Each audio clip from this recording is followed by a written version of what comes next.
시간 간증 집회 시간입니다.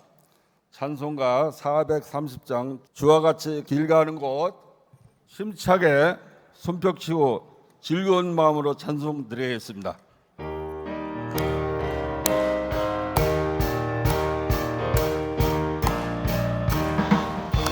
주와 같이 길 가는 곳 즐거운 일 아닌가. 우리 주님 걸으신 발자취를 밟겠네. 한 걸음 한 걸음 주의 소와 함께 날마다 우리를 걷겠네.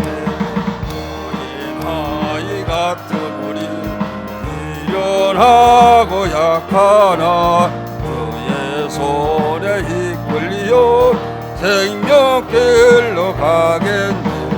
한 걸음 한 걸음 주 예수와 함께 날마다 우리 걸어가리. 꽃이 피는 들판이라 험한 골짜기라도 주가 인도하는 대로 주의 같이 걷겠네. 한 걸음 주 예수와 함께 날마다 우리 걸어가리. 옛 선지자 노에는 같이 우리들도 천국에 끌려 올라갈 때까지 주와 같이 걷겠네. 한 걸음 주 예수와 함께 날마다 우리 걸어가리. 일산 서지방 회장 이용재 장로님 기도해 주시겠습니다. 다 같이 기도드리겠습니다. 우리 인간을 창조하시고 심히 기뻐하셨던 하나님, 우리에게 항상 좋은 것으로 채워주신 하나님, 저희를 너무 사랑하셔서 독생자 아들 예수 그리스도를 보내사 저희의 죄를 사하여 주시고 구원하신 하나님 아버지, 저희를 이곳 평창에 사무엘이 온 이스라엘을 미스바에 모이라고 한 것처럼 저희도 여기에 모였습니다. 하나님께서 사무엘을 통하여 이스라엘에 역사하셨던 것 같이 이 시간 여기에서도 역사하여 주시옵소서. 하나님 아버지, 저희가 하나님을 믿지만 믿지 아니하는 자들과 별반 다르지 않았음을 고백합니다. 회개하며 하나님께서 원하시는 기도하며 행하는 그리스도인이 되게 하여 주시옵소서. 그래서 하나님께서 기뻐하시는 저희가 되기를 간절히 원합니다. 지금 이 시간 하나님께서 기뻐하시는 유종옥 사모님을 보내사 함께 하시는 은혜라는 말씀으로 간증을 하게 하시니 감사합니다. 주시는 말씀 속에서 서로 은혜가 되게 하시고 그 은혜 가운데 더욱더 하나님을 기뻐하시는 평신도가 되게 하여 주시옵소서. 이 시간 오직 하나님께만 영광을 돌리는 시간이 되게 하시고 저희에게도 성령 충만한 시간이 되게 하여 주시옵소서. 이 모든 말씀 저희를 사랑하시는 예수 그리스도 이름으로 감사하며 기도드렸습니다. 아멘.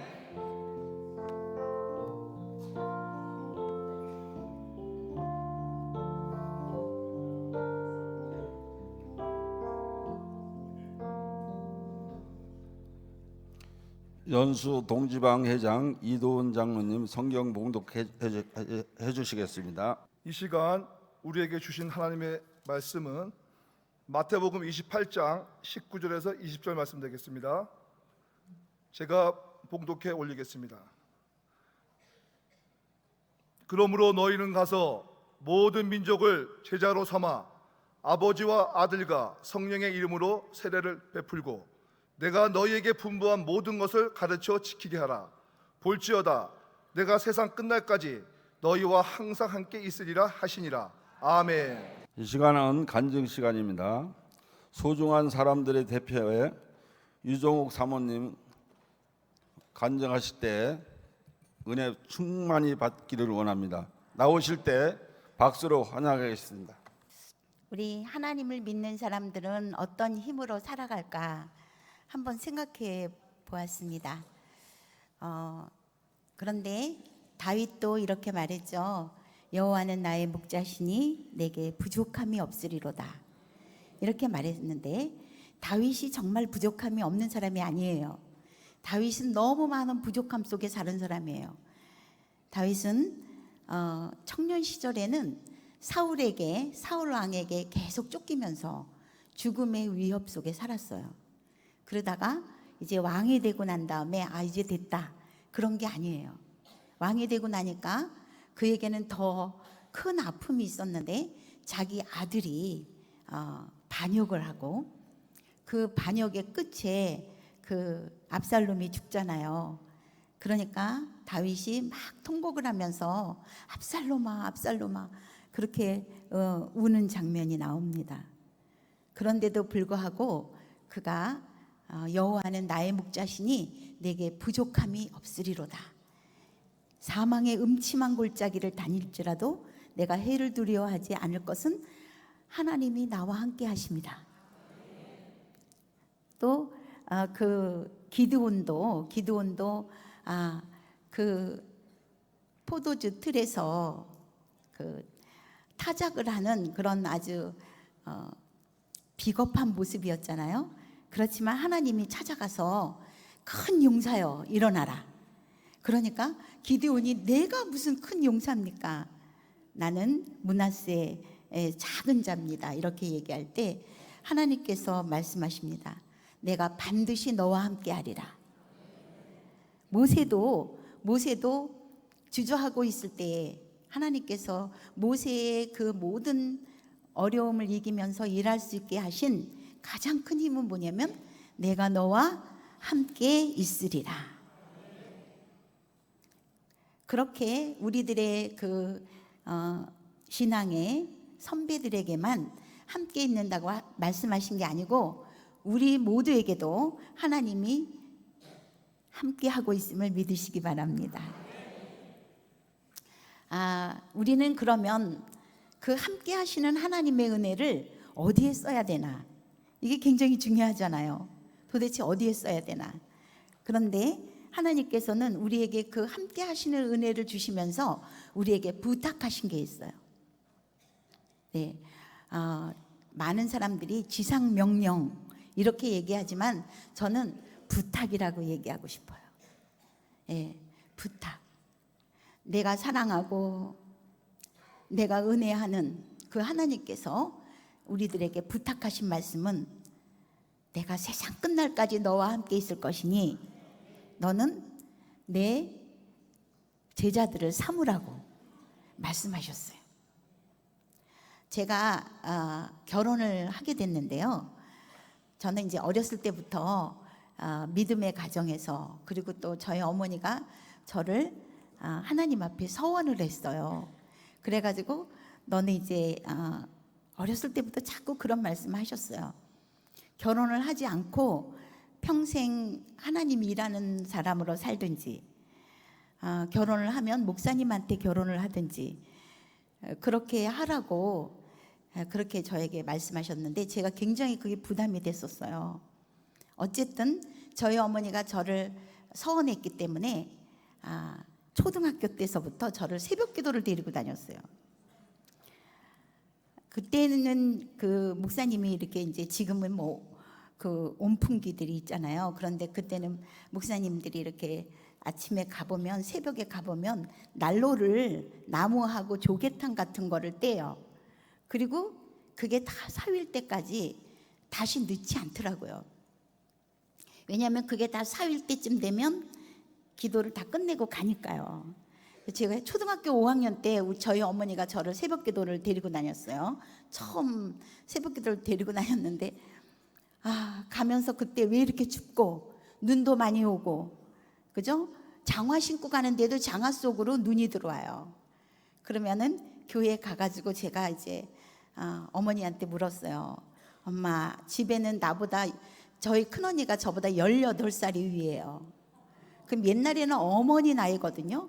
그런데 왜 그런 언니들을 두고 제 어린 나를 데리고 가냐 그러면 저희 어머니가 내가 하나님 앞에 너를 서원했기 때문에 지금부터 너는 하나님 나라 갈 때까지 새벽 기도해야 된다 그러면서 데리고 갔어요. 그래서 새벽에 가면 이제 그 불이 다 사이고 나중에 이제 목사님들은 제일 나중에 들어가시잖아요. 그런데 목사님도 저희 어머니가 기도를 안 끝내고 계시니까 들어가지도 못하시고 이러고 계시다가 이제 들어가셔요. 그러면은 이제 제가 기도를 하다가 5학년짜리가 뭐 기도할 게 뭐가 있겠어요, 그죠? 그러니까 하나님 우리 엄마 기도 좀 빨리 끝내게 해주세요. 빨리 끝내게 해주세요. 그러다가 방언을 받았어요. 그래서 이제 제가 이제 중학교 때까지는 저희 어머니 따라서 새벽 기도를 갔고 제가 이제 고등학교를 갔는데 저희 학교가 좀 수업을 좀 강하게 시키는 학교였어요. 그래서 6시 40분에 정규 수업을 해요. 뭐 야자 그런 거 아니고요. 자율학습 그런 거 아니고 그래서 6시 40분에 수업을 시작하니까 새벽 기도 갔다 가면은 좀 늦잖아요. 그래서 제가 학교에다가 1학년 때 고등학교 1학년 때 이렇게 써붙였어요. 내일 아침 5시 반에 무용실 앞에서 새벽 기도 있음 이렇게 써붙였어요. 그랬더니 정말 2명 3명 나오더니 나중엔 한 10명 정도 그렇게 친구들이 고등학교 애들이 나왔어요. 제가 고등학교 1학년부터 고등학교 3학년까지 저희 학교 새벽 기도를 인도했어요. 그러니까 사람들은 저보고 그러다가 이제 고등학교 2학년 때 수학여행을 설악산으로 갔어요. 설악산으로 갔는데 이걸 어떻게 해야 되나 이렇게 고민하다가 제가 이제 그 서울여관이라는 데를 갔거든요. 그래서 또 그 여관에다 써붙였어요. 내일 아침 6시 이 여관 앞 개울 앞에서 새벽 기도 있음. 그래서 써붙였더니 그날 18명이 나왔다 그래요. 나는 이제 그때 몇 명 나왔는지 모르는데 18명이 나왔다 그래요. 그런데 이제 나중에 다 조사해 보니까 그 18명 중에서 16명이 목사 사모가 됐어요. 그래서 지금 제가 그 사모들의 열매를 지금도 따고 있어요. 왜냐하면 정호가 빨리 우리 교회에 그 이제 제가 지금 노숙인들 일을 하잖아요. 그러니까 빨리 그 신청서를 내라고 요번 우리 교회에서 불우이웃 돕기를 하는데 그거 신청서 이런 정보를 저에게 보내줘요. 그래서 다른 사람들도 그렇고 또 저희 집에서는 당연히 제가 이제 그렇게 하나님의 일로 나갈 줄 알았죠. 그런데 제가 전혀 예수도 안 믿는 오히려 예수라면 일을 가는 그런 데로 시집을 가게 됐어요. 그래서 사람들이 이제 그걸 되게 궁금히 여기는데 제 책 받으셨잖아요. 거기 몇 페이지쯤에 있으니까 그거 비밀로 하겠어요. 그래야지 여러분들이 열심히 찾아서 보잖아요. 그래서 제가 이제 결혼을 하게 됐는데 저희 어머니가 이제 반대하다가 어쩔 수 없이 결혼을 하게 된 상황이 되니까 저를 결혼하기 전날 부르셨어요. 저에게 뭐라고 말했냐면 너는 시집 가는 게 아니고 선교 가는 거래요.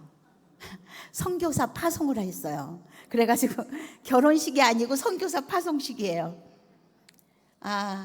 그러면서 저희 어머니가 그 시댁의 식구들을 전부 예수 믿게 못하면 너는 하나님의 일을 하는 사람 아니다. 이렇게 하고 이제 저를 시집을 보냈어요. 여러분들도 이렇게 딸이 이제 시집 간다 그럴 때 식구가 많으면 감사해야 돼. 왜냐하면 저희 이제 시댁은요, 저희 남편이 5남 3녀의 맏아들이에요. 그리고 이제 시어머니, 시아버지, 또 노할머니도 계시고 식구가 굉장히 많은데 그분들뿐만 아니라 그 문중 식구들이 와서 제사 지내는 집이에요. 저희 아버님이 이제 그 학렬이 제일 높아요. 여기 계신 분들은 다 무슨 말인지 모르시는데 제사 지낼 때 그 학렬이 높은 집으로 다 모여가지고 제사를 지내요. 그래서 모이는 사람이 한 40명 정도 그렇게 모여요. 근데 여러분, 그런 딸이 만약에 그런 집으로 시집 간다 그러면 감사하십시오. 왜냐하면 전도할 식구가 많아요. 그래서 제가 이제 이렇게 얘기하지만 어떤 세월을 살았겠습니까? 그래서 이제 결혼을 했어요. 해가지고 저는 그 남편이 사업을 하는 사람을 만났는데 정말 돈을 많이 벌었어요. 여러분들도 돈 많이 버는 거 좋잖아요. 근데 어느 정도 많이 버냐면 돈을 그 일하는 곳에서는 셀 수가 없어요. 너무 많이 벌어가지고. 그래서 이렇게 도시락 가방 거기다가 그냥 쿡쿡 집어넣어요. 집어넣고 뭐 수표니 뭐 그때는 5만 원짜리 없어요. 1만 원짜리 수표 막 이렇게 잔뜩 이렇게 해가지고 집에 이제 들고 와가지고는 이제 밤에 제가 쉬는 거예요. 막 졸면서 돈을 쉬는 거예요. 그런데 어떤 사람은 그 돈에서 얼마나 냄새 나는지 아세요? 그러니까 그거를 아주 극히 맡는 사람도 있어요.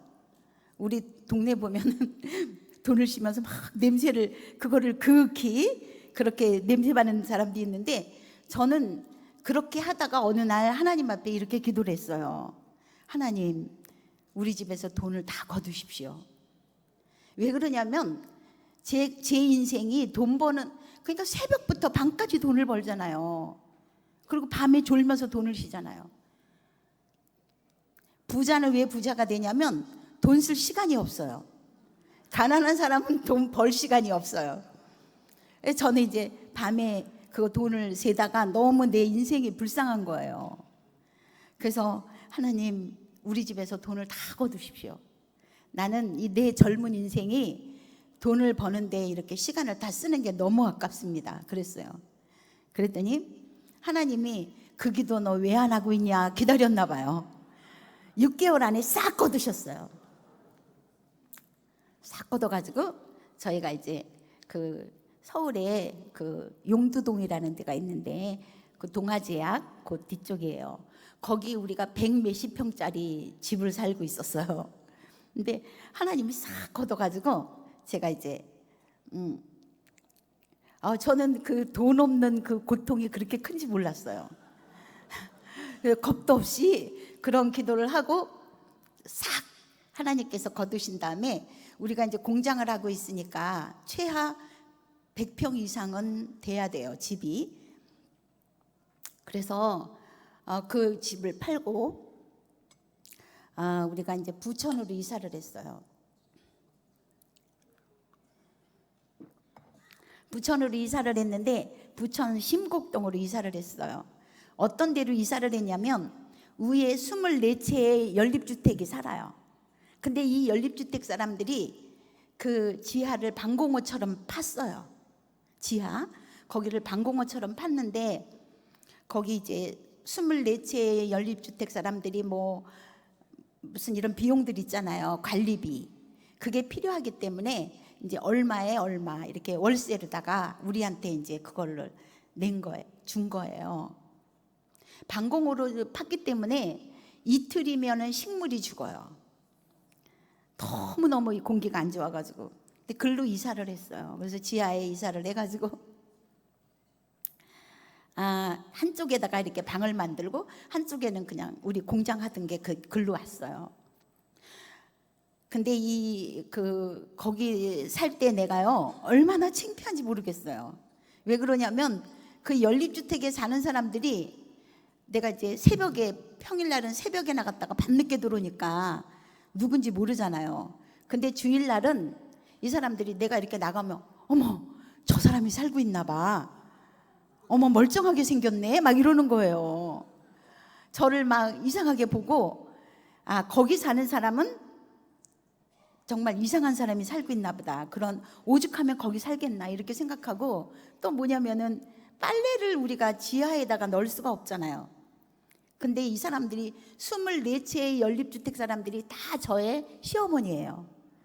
뭐 빨래를 거기 바깥에 널지 말아라. 어디다 널겠어요. 그렇게 막 하는데 제가 너무 그거에 서글픈 거예요. 그래서 내가 이제 일하고 저녁에 이렇게 들어올 때 거기가 도살장 같아요. 집에 이렇게 한 계단 한 계단 내려가는 동안에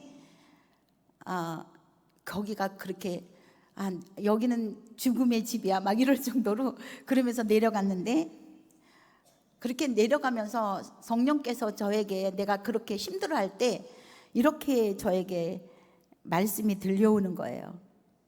인자는 머리 둘 곳이 없도다. 그러더라도 나는 그게 내 마음에 들어오지 않았어요.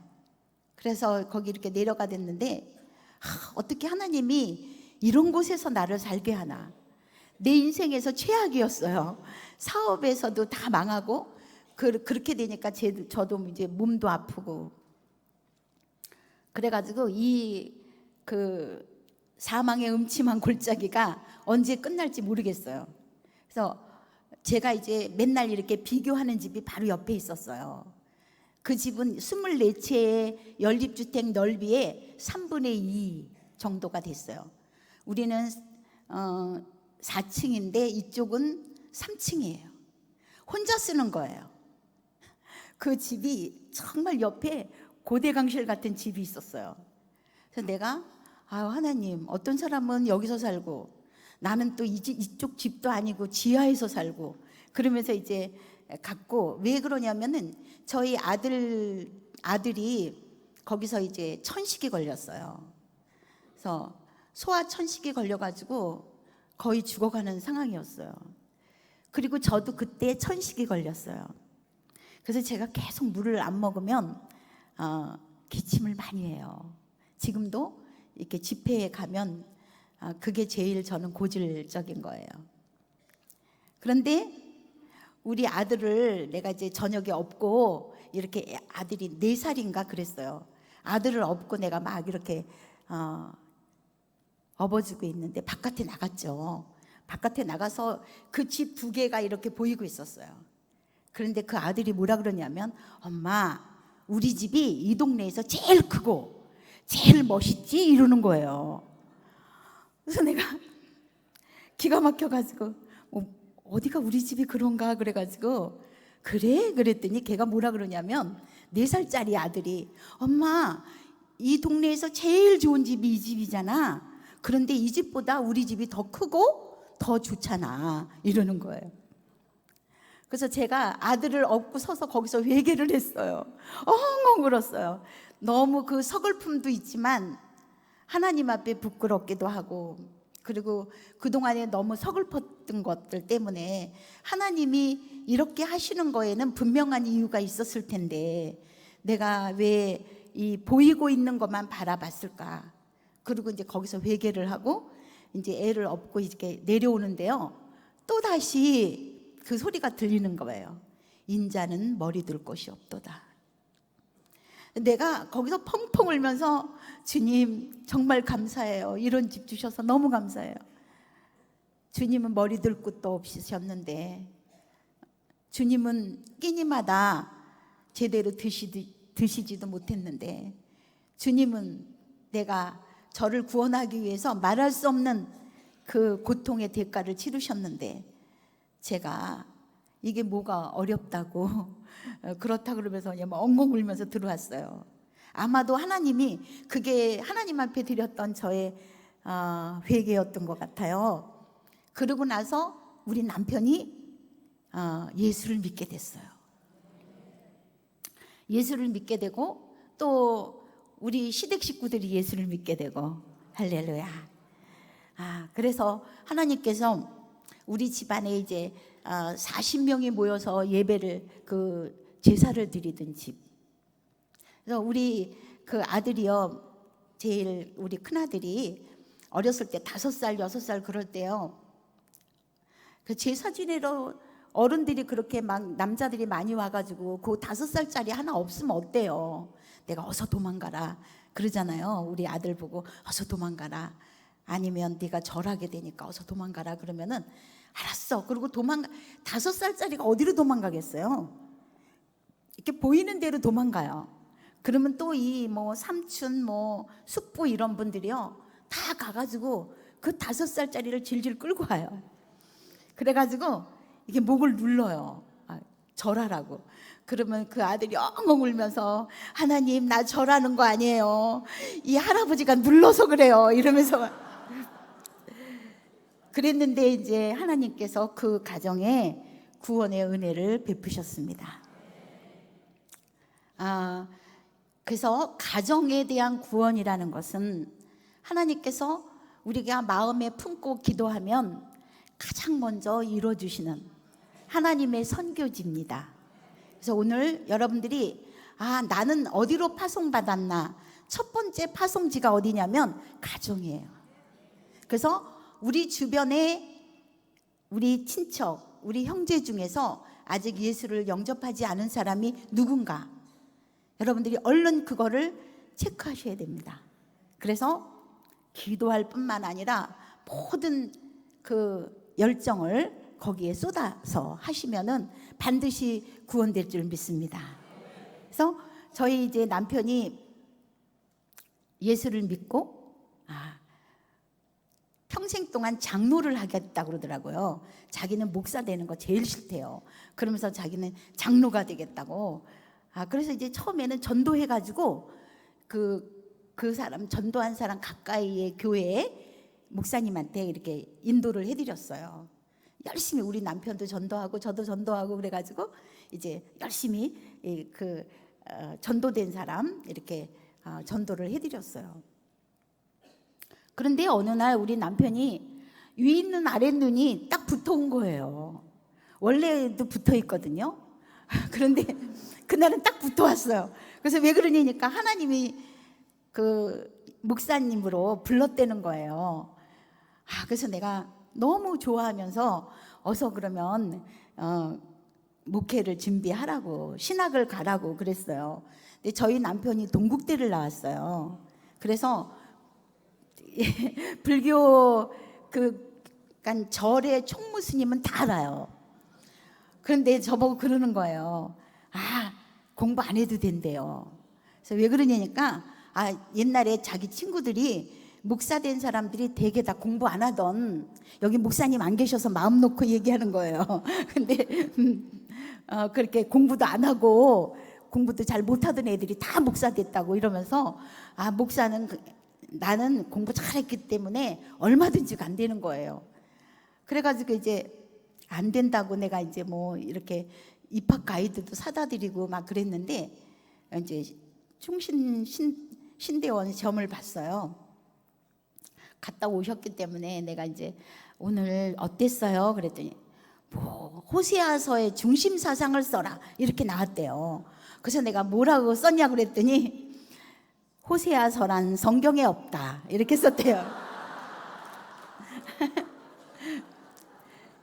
하나님이 정말 말도 안 되는 어렸을 때부터 예수라고는 전혀 알지 못하던 그런 사람을 어떻게 하나님의 종으로 쓸까?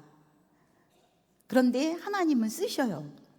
그래서 처음에는 제가 하나님의 종으로 쓴다고 하나님이 그렇게 주셨기 때문에 제가 하나님 앞에 계속 기도했어요. 하나님, 종은 하지 마세요. 종까지는 하지 마세요. 그냥 우리는 열심히 전도하고 그렇게 할 테니까 그러지 마세요. 막 그랬거든요.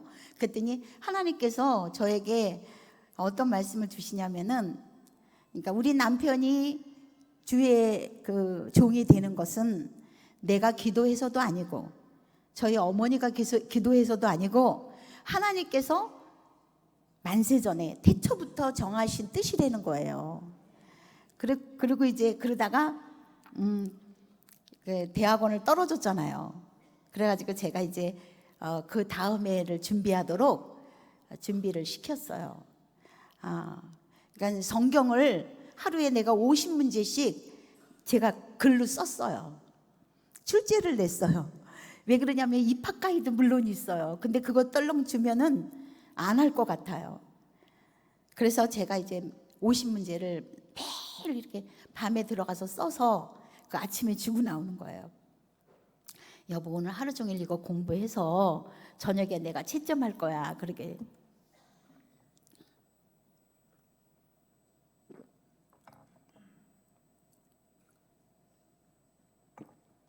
주고 나왔고, 우리 남편은 제일 하기 싫어하는 게 글 쓰는 거예요. 그래가지고 저를 만나가지고 글이라고 써준 게 딱 5자예요. 5글자. 5개가 아니고 5글자. 예? 당신 사랑해. 이게 끝이에요. 요만한 메모지에다가 그 당신 을도 아니고 당신 사랑해. 그게 끝이에요. 글 쓰는 걸 싫어하는데 그 논문을 쓰려면은 1600자 원고지가 나오거든요.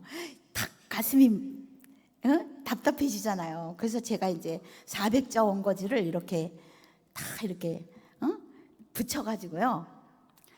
논문을 잘 된 논문을 이제 6일 동안은 베끼게 하는 거예요. 베껴 쓰게 하고 7일째 되는 날을 이제 주일날은 나하고 의제를 하나 놓고 같이 쓰는 거예요. 그렇게 해가지고 그 이듬해 이제 합격을 했어요. 그래서 저희가 이제 목회할 때쯤에 하나님이 우리는 목회할 생각도 안 했어요. 그랬는데 그렇게 이제 우리를 몰아갔습니다. 그러다가 제가 어느 날 우리 같이 우리가 아직 목회하기 전에 같이 이렇게 다니던 분이 있었는데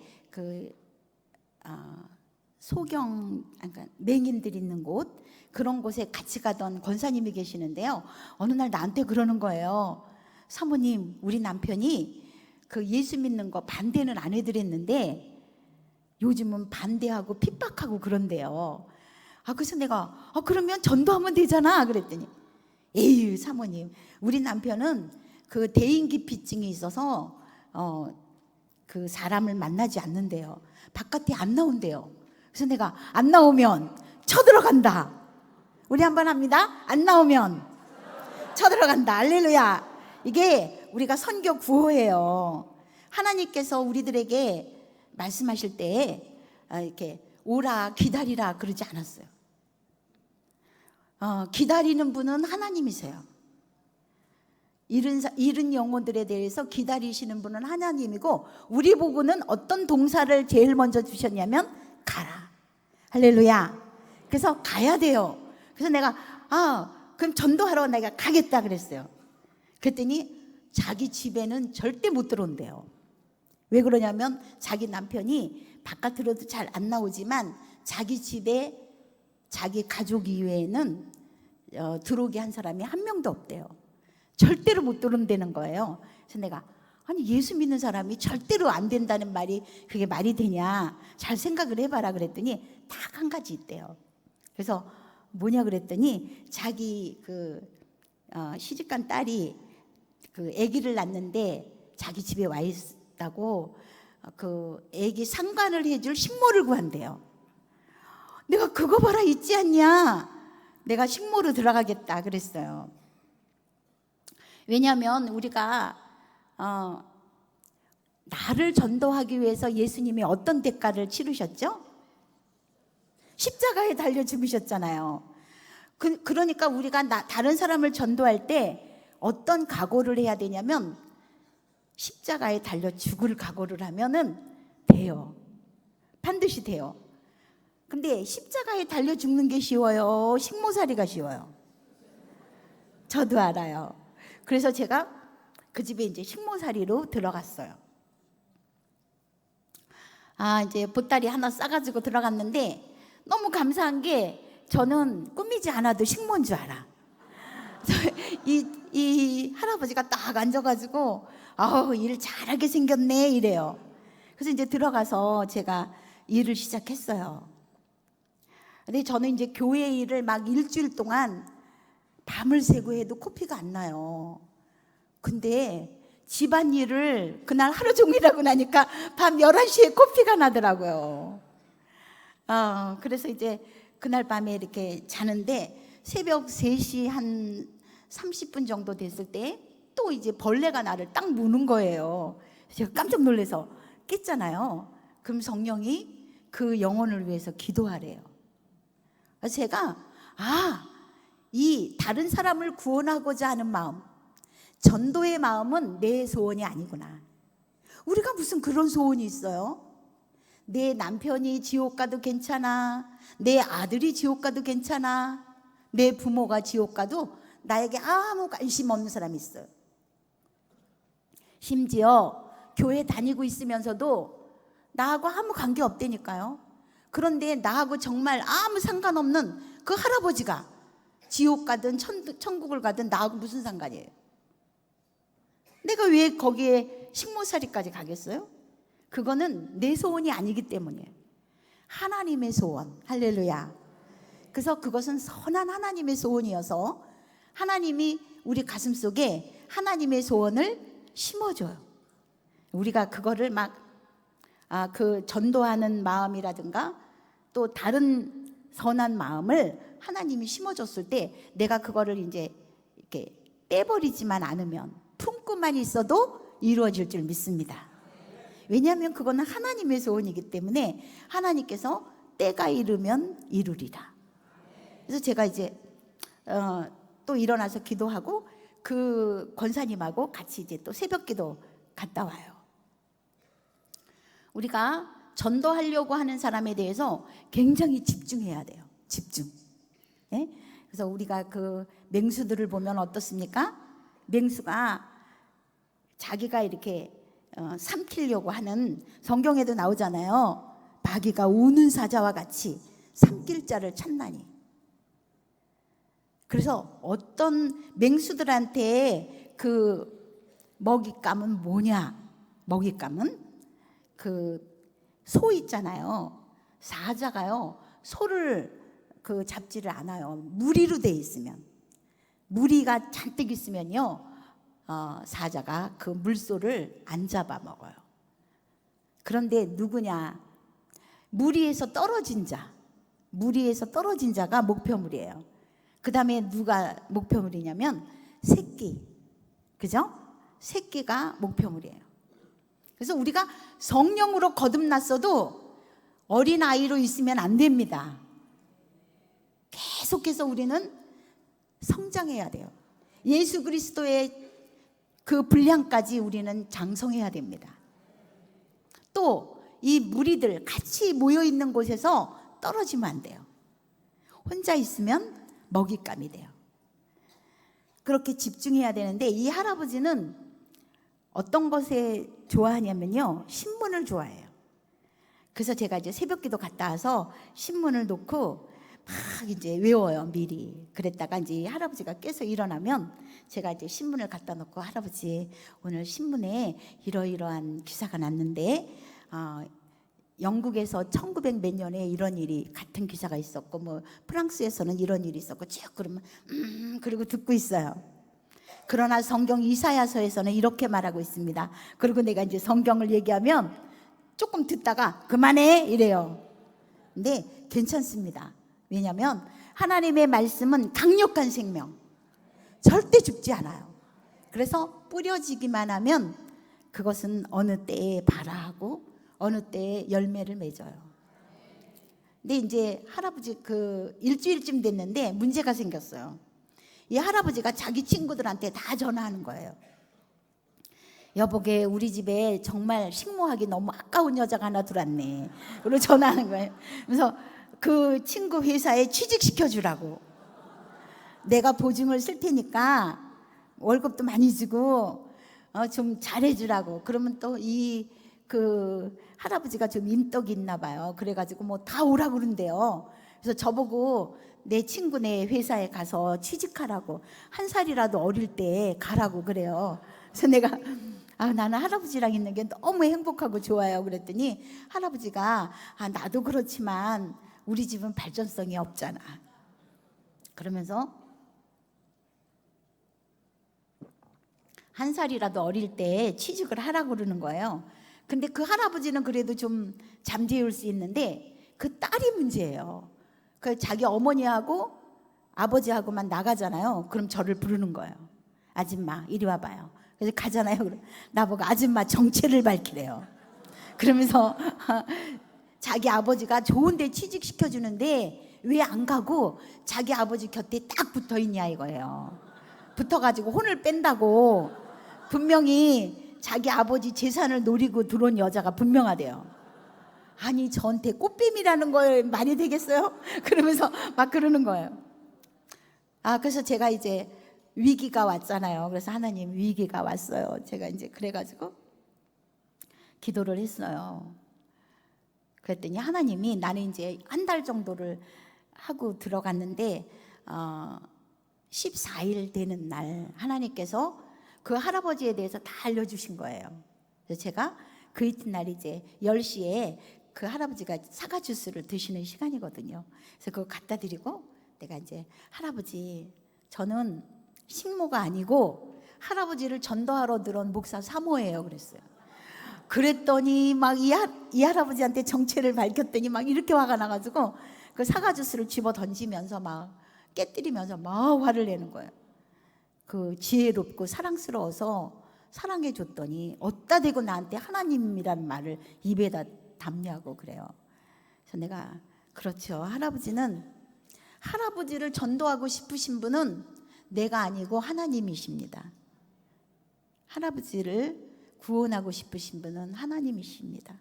할아버지는 이런 분한테서 출생했습니다. 할아버지는 17살에 일본으로 밀항했습니다. 24살에 먼저 얻었던 그 아내가 죽었습니다. 그리고 그 이듬해에 지금의 아내와 결혼했습니다. 그러면서 내가 다 얘기를 했어요. 그랬더니 이 할아버지가 막 머리를 막 쾅쾅 탁자에 박으시면서 우는 거예요. 그러더니 그게 울음이 끝나고 나서 뭐라 그러냐면 하나님 살아계시다. 그거는 이 세상에서 사람은 아무도 모르는 비밀이었는데 자기만 알고 있는 비밀이래요. 그랬는데 당신이 아는 걸 보니 하나님이 알려준 것이 분명하다. 그러면서 너무 고맙다고, 자기를 전도하려고 식모살이까지 했냐고 그러면서 고맙다 그러면서 이제 이번 주부터 그 종로에 동순교회라고 있어요. 근데 그 동순교회에 나가겠다고 그렇게 약속을 하셨어요. 그리고 나서 한 20일 정도, 한 달 정도 됐을 거예요. 근데 그 할아버지가 저를 찾아왔어요. 저를 데리고 종로 5과 490번지 그 로얄 빌딩이라고 옛날에 동자부 빌딩이었대요. 그걸로 이제 우리 남편하고 저를 데리고 갔어요. 근데 그 빌딩이 13층까지 있어요. 한 층이 100평이에요. 근데 12층에 올라갔는데 정말 그 연두색 그 카펫으로 싹 깔아져 있는데 푸른 초장 같아요. 그렇게 아름다운 그 교회가 이렇게 만들어져 있더라고요. 그리고 13층의 100평에다가는 또 교육관이 아주 잘 꾸며져 있는 거예요. 그래서 제가 언제부터 여기 교회에 있었지? 그랬더니 그 할아버지가 다음 주부터 여기서 니네가 목회해 그러더라고요.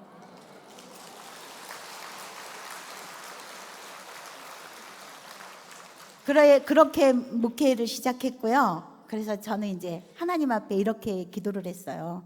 우리 남편도 저도 준비되지 않은 이렇게 준비되지 않았다가 갑자기 목회를 시작한 사람들이잖아요. 그래서 하나님, 우리는 잘할 수 있는 게 없어요. 왜 그러냐면 우리 남편이 설교할 때 보면 아브라함이 조금 있다가 엘리야가 되고 엘리야가 조금 있다 모세가 되고 막 이러는 거예요. 그러니 글쎄 어떻게 우리가 목회를 잘하겠냐고요. 그래서 하나님 굳은 일을 주십시오 그랬어요.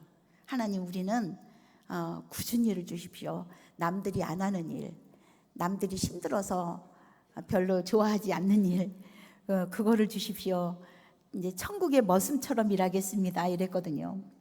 그러다가 우리가 이제 그 전에 김영삼 대통령 때 4대문 안에 건물에 교회나 이런 종교시설이 있는 거를 좀 탄압을 했어요. 그러니까 건물주가 그런 데를 주고 있으면은 중과세를 냈어요. 그래서 저희가 어쩔 수 없이 이사를 하게 됐어요. 그래서 중계동으로 이사를 해요. 노원구 중계동으로 이사를 했습니다. 그래서 거기에 가가지고 이제 목회를 또 시작을 했는데, 우리가 교회가 있을 때는 교회에서 교회 세울 때는 하나님이 이 교회를 왜 세웠나를 알아야 돼요. 하나님이 왜 이 교회를 여기다 세웠나.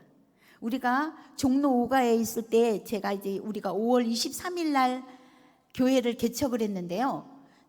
바깥에 나가봤어요. 하나님이 왜 나를 여기다가 교회를 하라고 그러나.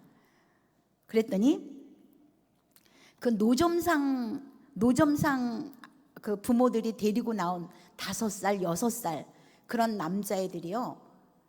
그냥 옛날에 고가가 있었잖아요. 청계천에.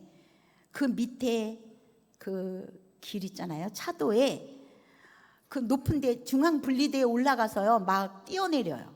차가 쌩쌩 지나가는데 걔네들이 거기서 뛰어내리면서 막 배트맨 그러면서 뛰어내리는 거예요. 너무 위험하잖아요.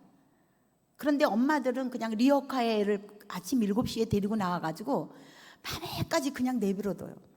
낮에는 그래서 애들이 코가 새카맣고 그런 거예요.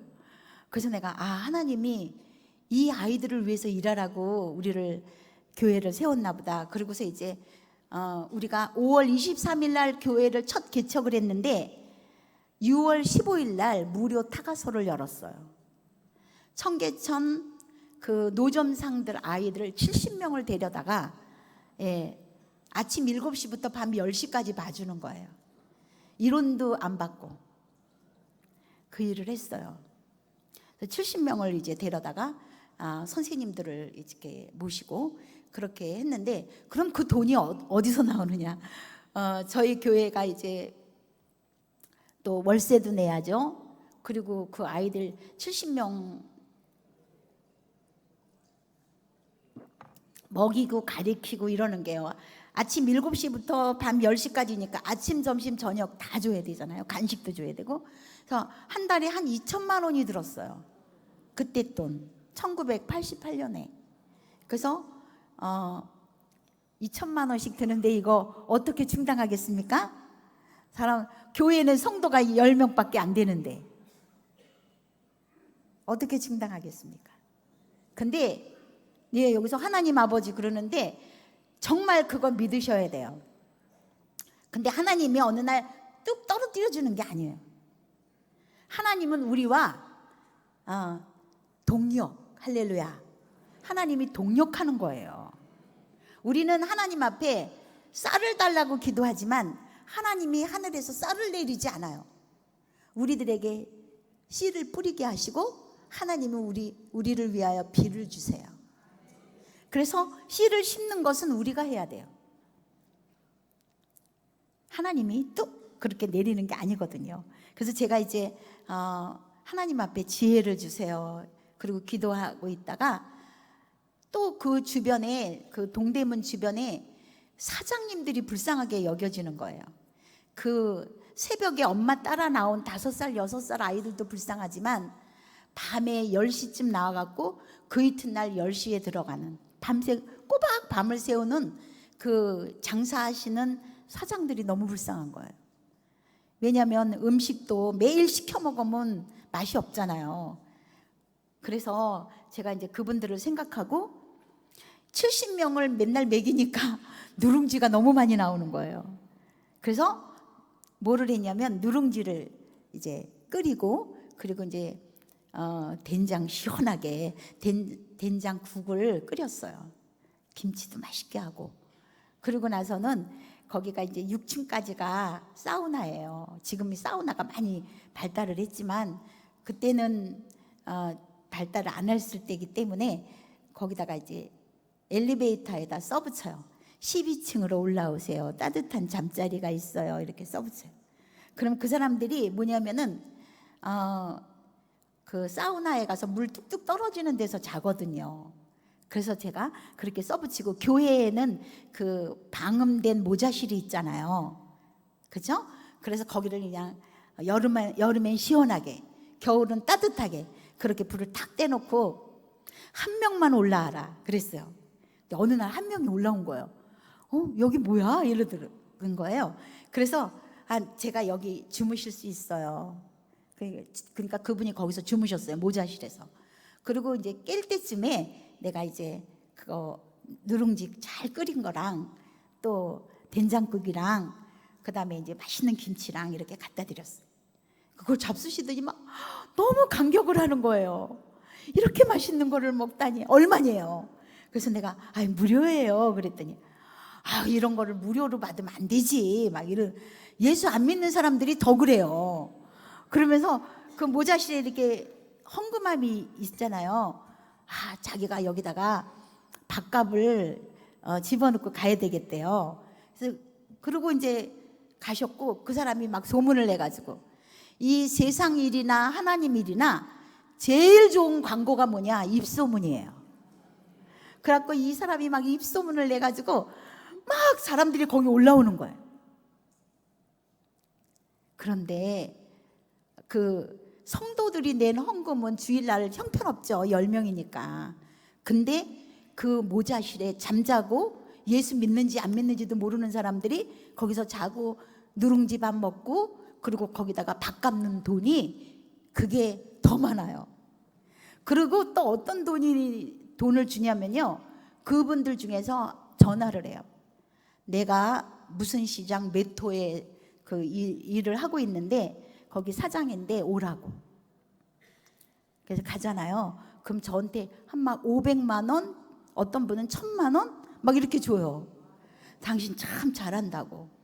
자기 예수 안 믿는데 당신 같은 사람 처음 본다고. 그러면서 그걸 줘요. 왜냐하면 이분들이 자고 일어났을 때 저기 누가 보이냐면 노점상 아이들이 거기서 교육받고 있는 게 보이거든요. 그게 뭐냐? 그래서 내가 이 밑에 노점상 아이들입니다 그랬더니 그분들이 그 돈을 낸 거예요. 그래서 그 일을 하고, 그러다가 이제 우리가 중계동에 갔을 때는, 중계동에는 또 뭐냐면은 독거노인들이 많아요. 중계동 우리가 이사 간 데는요, 서울에서 철거한 사람들이 거기 다 가서 살아요. 아파트가 18평인데 2가구가 살아요. 그러니까 아주 빈민 아파트죠. 나중에 이제 2집 중에서 한 집이 사는 거예요. 그리고 또 그 주공 아파트라고 백병원 바로 뒤에 있는 아파트들은 영구 임대주택들이에요. 거기 가면은 할머니들이 독거노인이 많은데 하루 종일 그냥 대소변 그냥 보고 앉아 있어요. 그래서 제가 거기 가가지고 이제 한 할머니 집에서 밥은 하고 반찬은 갖고 가요. 그래가지고 한 할머니 집에서 밥은 거기서 전기밥솥에 해가지고 쭉 돌리는 거예요. 쭉 돌리고 그 다음에 이제 반찬 나눠주면서 문 열고 들어가서 그냥 냄새 많이 나고 하루 종일 대소변 안 하신 분은 내가 이제 닦아주고 목욕시켜주고 그러고 오는 거예요.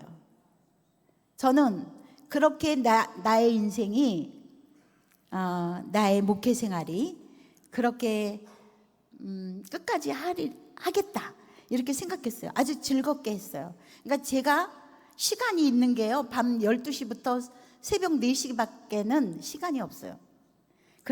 그렇게 이제 하고 있으면서 그렇게 20년이 흘렀어요. 중계동에서 저의 30에서 40, 그리고 저의 40에서 50의 나이가 20년이 거기서 흘렀어요. 그래서 저는 또 나의 60도 그렇게 살려고 그랬어요. 근데 어느 날 정말 생각도 안 한 일인데, 제가 인천에 인일역을 다녔거든요. 근데 거기 뭐 홈페이지라는 분이 전화를 해가지고 거기다가 홈페이지에다가 글을 하나 올리래요. 근데 내가 우리 아들을 불렀어요. 야, 홈페이지가 뭐냐? 그랬더니 뭐 그게 인터넷에 뭐 집이라는 거예요. 그래서 제가 이제 우리 아들한테 겨우 배워가지고 글을 하나 썼어요. 그래서 아들 셋 딸 하나라는 글을 썼어요. 그거는 우리가 이제 서울역에서 그 종로오가에서 처음 목회를 시작했는데 5월 23일 날 개척을 했는데 5월 한 말경서부터 그 아버지가 나오기 시작했어요. 그 아버지는 나올 때 초등학교 2학년, 초등학교 6학년 남자애를 데리고 나왔어요. 우리가 교회를 처음 개척했기 때문에 어디서 오셨어요? 내가 이름이 뭐예요? 그럼 말을 안 하는 거예요. 그리고 끝나고 나면 우리 교회에서 이제 다 같이 점심을 먹는데 아주 열심히 두 아이한테 먹이고, 그리고 갈 때는 또 나를 물끄러미 쳐다보고 가는 거예요. 그래서 저는 이분이 이렇게 뭐 등록하라 이런 게 되게 부담스러운가 보다 이렇게 생각을 하고 그 다음부터는 이렇게 얘기를 안 했어요. 그렇게 5월, 6월, 7월이 갔어요.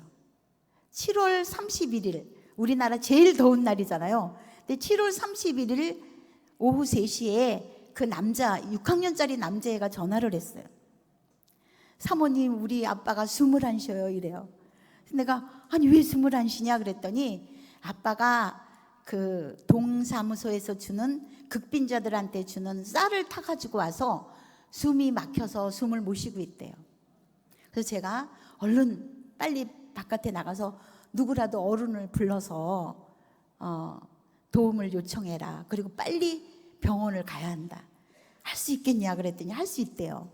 그래서 제가 물어봤더니 처음으로 너희 집이 어디냐 그랬더니 성남시 수정동이래요. 그래서 제가 이제 급히 가게 되었어요. 갔더니 그 아버지는 벌써 돌아가셨어요. 알고 보니까 그 아버지가 오랫동안 폐결핵을 앓으셨어요. 그래서 그 3시에 거기서 준 쌀을 타가지고 올라오시다가 그 수정동에 가보니까요, 막 층계가 막 높은 동네가 있더라고요. 또 거기 올라오시고 돌아가신 거예요. 그래서 이제 저희 남편하고 저는 그 아버지를 화장을 하려고 준비하고 있었어요. 처음에 이제 그 무슨 친척이 있냐고 그랬더니 외삼촌 3분이 계시는데 자기 아버지가 병들고 가난해서 이 집 저 집 신세를 져가지고 다시는 오지 말라고 그랬기 때문에 연락 안 하는 게 좋겠다고 그러더라고요. 그래서 저희 남편하고 이제 저는 이제 다 그 식구들은 포기하고 화장 준비를 하고 있었어요. 그런데 이 6학년짜리 남자애가 와서 이렇게 말하는 거예요. 목사님, 우리 아빠를 화장을 시키지 말고 매장을 시켜주세요. 그러는 거예요. 그래서 왜 매장을 시켜야 되냐 그랬더니 자기가 지금 너무 어려서 아버지를 어떻게 보살필 수 없지만 자기가 어른이 되면 아버지 시신이라도 자기가 보살필 수 있도록 꼭 매장을 해 주십시오. 그러는 거예요. 그래서 이제 저희 남편하고 저는 그 벽제 6mm에다가 산소를 하나 사서 그 아버지를 매장하게 됐어요. 매장하는 동안에 그 아버지가 왜 예배가 끝나고 집에 갈 때 나를 그렇게 물끄러미 보고 갔을까? 그 아버지 눈이 생각났어요. 아마도 그 아버지는 자기가 죽어가고 있으니까, 병들어 죽어가고 있으니까 내가 죽으면 우리 아이들을 부탁한다고 이번 주에 저 사모님한테 얘기해야지. 그러고 왔다가 뭐 한 주밖에 안 나왔는데 2주밖에 안 나왔는데 이러고서 간 것 같아요. 그리고 그 아버지의 눈이 하나님 아버지의 눈으로 보였어요. 그래서 내가 우리 남편한테 여보 우리가 선발됐어 그랬더니 우리가 어디에 선발돼 이러는 거예요. 내가 저 아이들의 새 부모로 우리가 선발된 것 같아 그랬더니 우리 남편이 당신 참 좋은 사람이라고, 그래서 그 아이들을 이제 남자애 하나 여자애 하나 이렇게 데려다 길렀어요. 그래서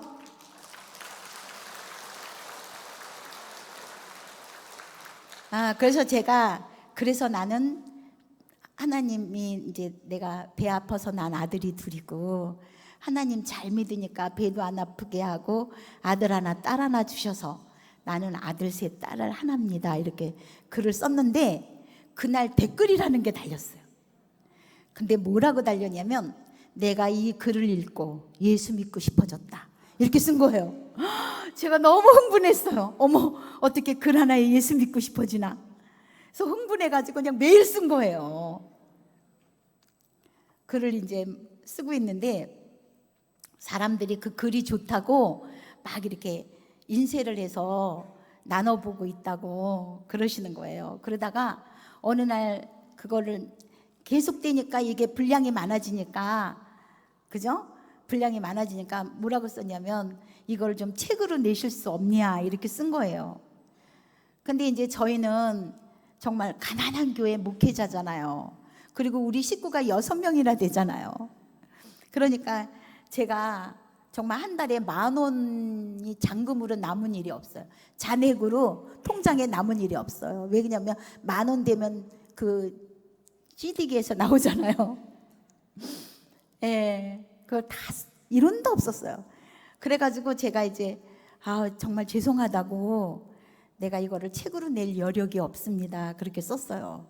그랬더니 그날 공지가 떴는데 뭐라고 했냐면 유정옥 사모님의 인터넷에 떠돌고 있는 글을, 지금 이제 뭐 책으로 나온 것도 아닌데 나중에 이제 책으로 받기 원하는 분은 자기 통장에 돈을 넣으래요. 재물포고등학교 17기 그 선배가 그렇게 자기 통장을 거기다가 이렇게 썼더라고요. 나는 오산 성심병원장입니다, 이렇게 쓰고, 당신들의 돈을 떼먹고 갈 사람이 아닙니다. 한 권 필요한 사람 10,000원, 10권 필요한 사람 10만 원 이렇게 자기 통장에 넣으래요. 자기가 책임지고 책으로 보내드리겠습니다. 근데 이 세상에 아직도 믿는 사람이 그렇게 많은가 봐. 그래서 그 병원장님이 한 달쯤 됐을 때 저한테 1,000만 원을 가져왔어요. 명단하고 그 이제 돈을 낸 사람들 명단하고 1,000만 원을 가져와서 저보고 그러는 거예요. 사모님, 내가 혼자서라도 이 돈을 줄 수 있었습니다. 그런데 이 사모님의 글을 다른 사람들이 너무 사랑하기 때문에 그 사랑하는 사람들의 마음을 모으기 위해서 자기가 돈을 모았다고, 그러면서 이거를 꼭 책임지고 책을 내라고. 그래서 그 책이 바로 여러분들에게 어제 나눠준 울고 있는 사람과 함께 울 수 있어서 행복하다, 그 책입니다. 할렐루야.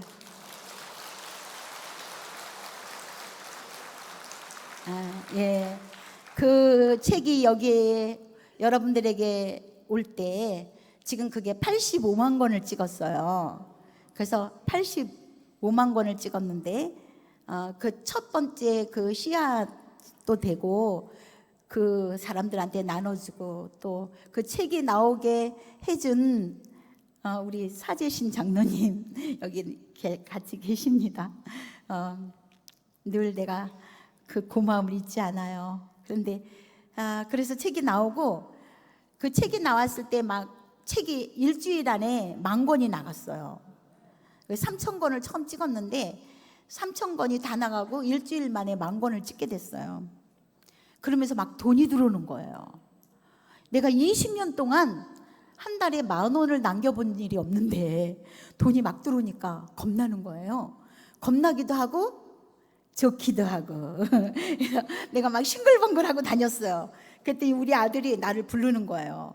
그러더니 엄마 지금 위기를 당했어요. 그래. 야, 무슨 위기냐, 내 인생에 가장 찬란할 때다.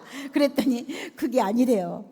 우리가 사업에 망하거나 질병에 걸리거나 그랬을 때 우리가 그때가 위기인 줄 알지만 그때는 부르지 말라고 그래도 하나님을 부른다는 거예요. 그래서 그때는 오히려 축복의 때고, 우리가 등 따듬고 배부르고 승승장구하고 대박 그런 거 좋아하지 말래요. 그럴 때는 우리가 하나님을 잊어버린다는 거예요. 우리가 정말 조심해야 되는 건 뭐냐면 하나님을 잊어버리는 거예요. 하나님의 은혜, 함께 해주시는 은혜를 잊어버리는 거예요. 그래서 그 얘기를 하니까 내가 걱정이 돼가지고, 내가 제일 무서워하는 사람이 우리 아들들이거든요. 그래서 이제 아들들을 앉혀놓고 제가 서원을 했어요. 하나님, 이 책의 내용은 하나님께서 20년 동안 저에게 준 은혜의 내용이고, 이 책은 많은 사람들이 돈을 걷어서 그렇게 저에게 준 겁니다. 그러니까 제가 거저받았으니까, 물론 이 세상의 모든 것이 다 거저받은 거예요. 우리가 시로라기 하나라도 걸쳤으면 그건 거저받은 거예요. 그래서 하나님이 제일 가슴 아파하는 사람이 누굽니까? 내가 그 사람을 위해서, 그 사람들을 위해서 저에게 알려주십시오. 그럼 내가 그 사람들을 위해서 이 책의 수익금을 다 쓰겠습니다. 그렇게 서원을 했어요. 그리고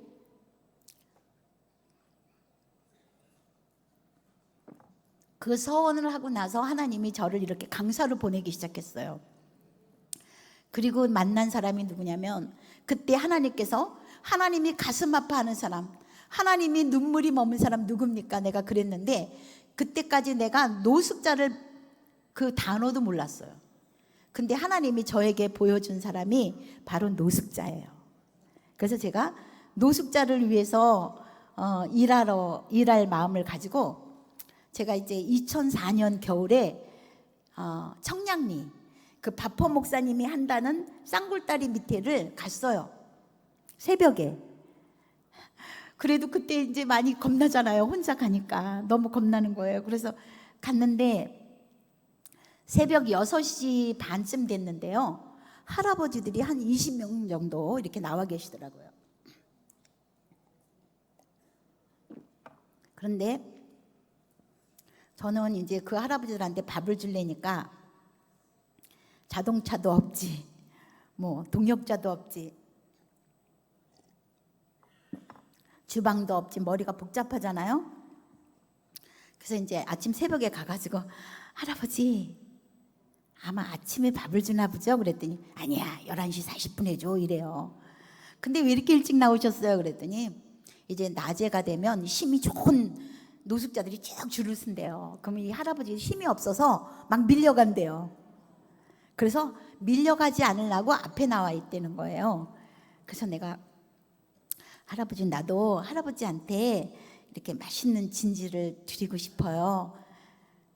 그런데 지금 내가 자동차도 없고 주방도 없고 같이 일할 사람도 없어요. 그랬더니 꼭 하기 싫은 것들이 핑계만 댄대. 그러면서 이 할아버지가 그 복잡했던 머리를 한마디로 딱 가르쳐줬어요. 밥을 못 주면 물 주면 되잖아. 이러는 거예요. 밥을 못 주면 물 주면 되잖아. 우리는요, 그 어려움을 당하고 있는 사람들이 나에게 요구하는 게 내가 해줄 수 없는 것을 요구하는 줄 알아요. 그런데 그들은 그러지 않아요. 어떤 때는 그들은 우리의 마음만을 요구할 때도 있어요. 그러니까 너 밥 못 주면 물 주면 돼.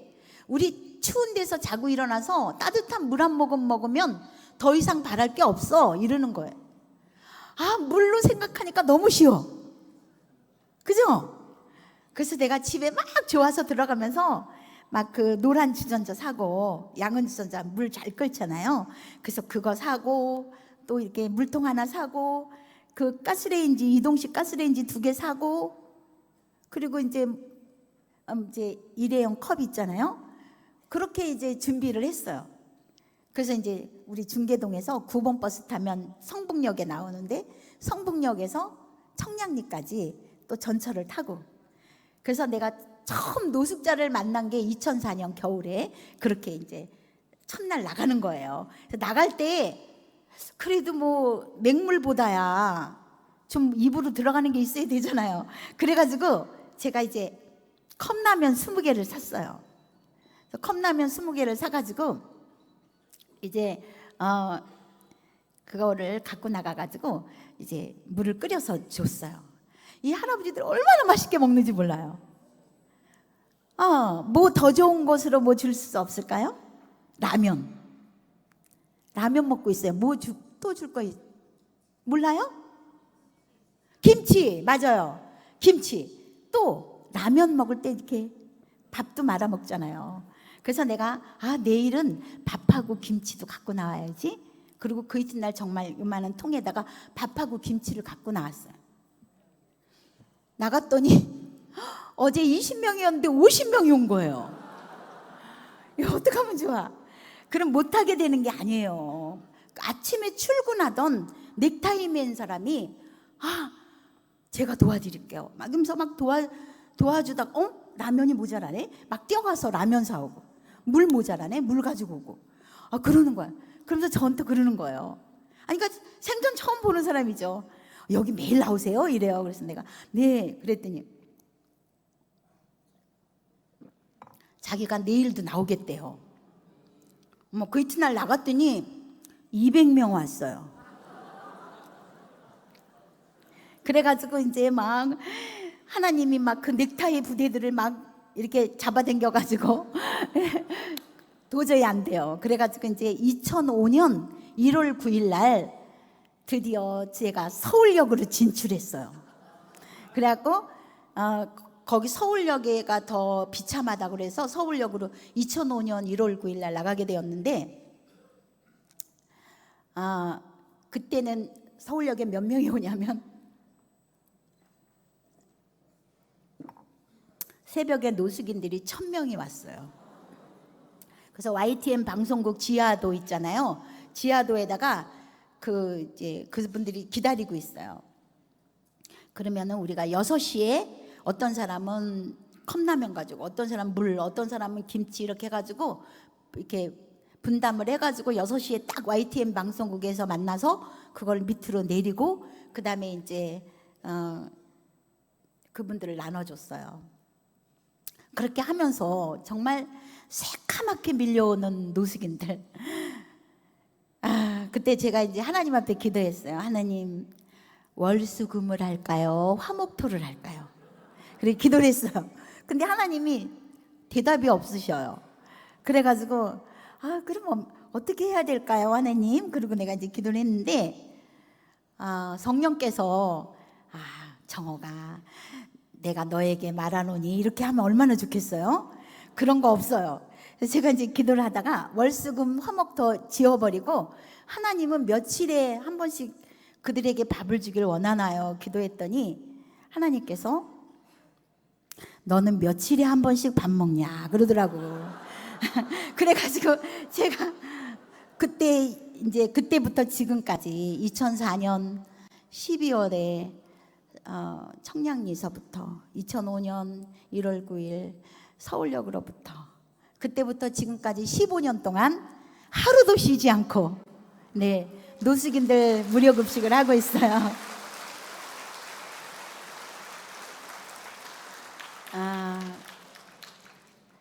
10년쯤 했을 때 어떤 노숙인이 저한테 새벽 급식을 하는데요, 막 이렇게 저한테 막 욕을 하는 거예요. 이 무슨 년아 막 이러면서 내 머리 두당 7,000원을 서울시에서 보조하는 걸로 알고 있는데 너 반찬 왜 이따 이로 갖고 나오냐요. 사실 서울시에서 1원도 안 나와요. 서울시에서 사실은 노숙인들을 없애려고 얼마나 노력하고 있는데 무슨 돈을 주겠어요. 그런데 막 저한테 그러는 거예요. 그래서 내가 너무 억울해가지고 아니 당신을 위해서 돈 안 나와요. 여기까지 나왔는데 그 말 못했어요. 그리고 이제 1시간 동안 내가 그 술 먹은 그분을 피해 다녔어요. 내가 오늘 너를 뭐 때려 죽이고 만다 막 이러면서 따라다니니까. 그래서 내가 속으로 그랬어요. 에휴 하나님, 바울은 죽인다고 따라다닌 사람이 40명인데 나는 그냥 1명은 괜찮아요. 그러고서 이제 이렇게 다녔어요. 그런데 이제 그날 그래도 내가 좀 상처를 받았나 봐요. 10년 동안 하는 동안 한 번도 그런 기도를 해본 일이 없어요. 근데 제가 그때 기도를 했어요. 하나님, 10년 전에는 정말 노숙인들이 먹을 게 없었어요. 컵라면 주는데도 너무 그렇게 많은 사람들이 그렇게 왔었는데 그때는 이제 교회에서도 이렇게 주고 그러기 때문에 시간이 됐으면 저한테 알려주세요. 그런 거죠. 네. 이제 다 끝났어요. 그런데 그래가지고 제가 이제 하나님 앞에 이제 노숙인들 밥 주는 거는 이제 교회들이 나눔에 대해서 많이 하기 때문에 뭐냐면은 이제 노숙인들이 이제 골라 먹어요. 예? 반찬 맛없고 그런데 안 가요. 그래서 제가 하나님 앞에 이제 기도를 하면서 하나님, 제가 노숙인들 밥은 안 하지만 다른 거를 하면 어때요? 이렇게 기도를 했어요. 그랬더니 성령께서 저에게 뭐라고 또 마음을 주시냐면은 그래, 노숙인들에게 밥 주는 단체는 많고 개인도 많이 주지. 앞으로 노숙인들에게 밥 주는 단체나 개인 더 많아질 것이다. 그런데 누가 그들의 영혼을 부여안고 그들의 영혼 때문에 울면서 그들의 영혼 때문에 애통하면서 누가 그 일을 하겠느냐, 그러는 거예요. 마치 네가 그렇게 해주는데 내가 그거를 믿는다 그러는 것 같아요. 저는 정말 밥 주는 게 너무, 하루에 1000명씩 주려니까 너무 그게 바빠가지고 제가 정말 영혼까지 생각을 못한 적이 너무 많아요. 그런데 하나님이 저를 믿는다 그러는 것 같아요. 그래서 제가 그냥 막 울면서 하나님 잘못했다고, 다시는 이런 기도 안 하겠습니다. 하나님이 저에게 맡기신 것은 그들의 밥 한 끼가 아니라 하나님이 그들의 생명을 나한테 맡기셨군요. 내가 이걸 잊지 않겠습니다. 그리고서 정말 다 이렇게 그날 들어가서 모든 그 식기 이런 것도 전부 다 바꿨어요. 그리고 이제 그 이튿날 나갔는데 그 사람이 어저께 저녁에 나한테 막 어제 아침에 나한테 괴롭히던 그 사람이 또 술 먹고 왔어요. 그래서 내가 이제 그 앞에 섰어요. 내가 그런 사람들 얘기할 때 내가 이렇게 생각해요. 아, 이거는 하나님이 나한테 그들의 입을 빌려서 말하는 거다, 말씀해 주시는 거다. 저는 그렇게 받아들였거든요. 그래서 이제 아침에 저한테 그러는 거예요. 또 이제 내 머리 두당 얼마가 나오는데 막 이러는 거예요. 그래서 내가 예, 그렇습니다. 속으로 그랬어요. 서울시에서는 안 줬지만 하나님이 오늘까지 공급하셨잖아요. 그래서 내가 그렇습니다. 네, 그랬더니 그러니까 콩나물 갖고 나오지 마 이러면서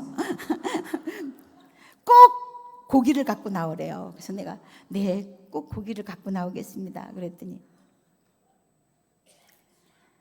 근데 고기 갖고 나왔다고 잘난 척하면 안 돼.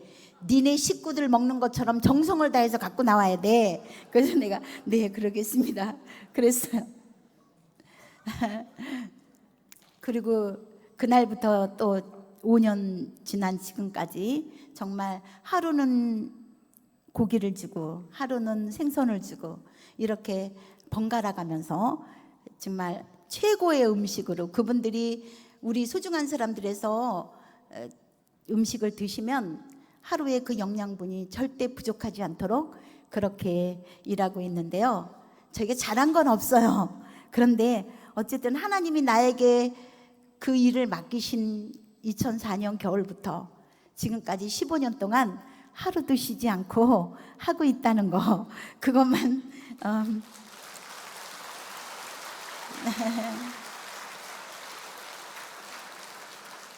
잘한 거.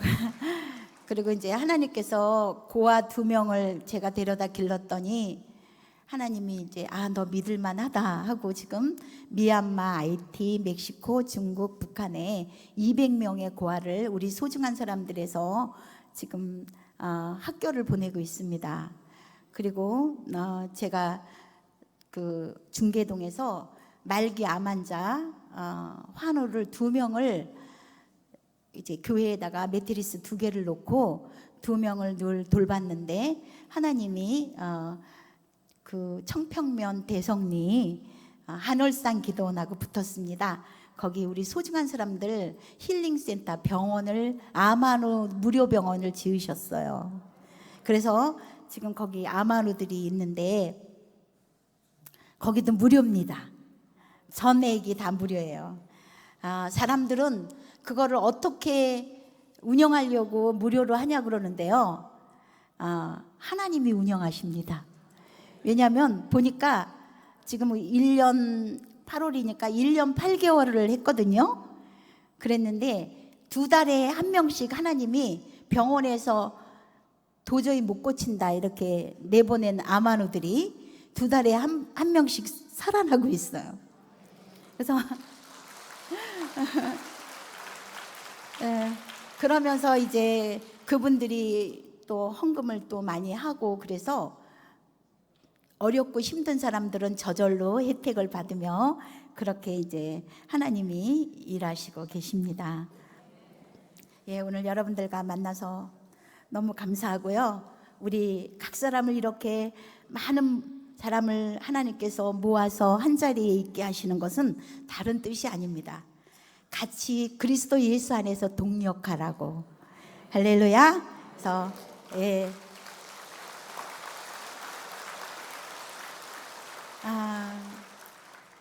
우선 먼저 기도하고 기도해주고 또 격려해주고 칭찬해주고 일할 수 있도록 북돋아주고 여기 계신 분들 중에 저에게 15년 세월 동안 그렇게 보이는 곳에서 보이지 않는 곳에서 이름도 없이 그렇게 묵묵히 저를 도우신 많은 분들에게 다시 한번 감사드립니다.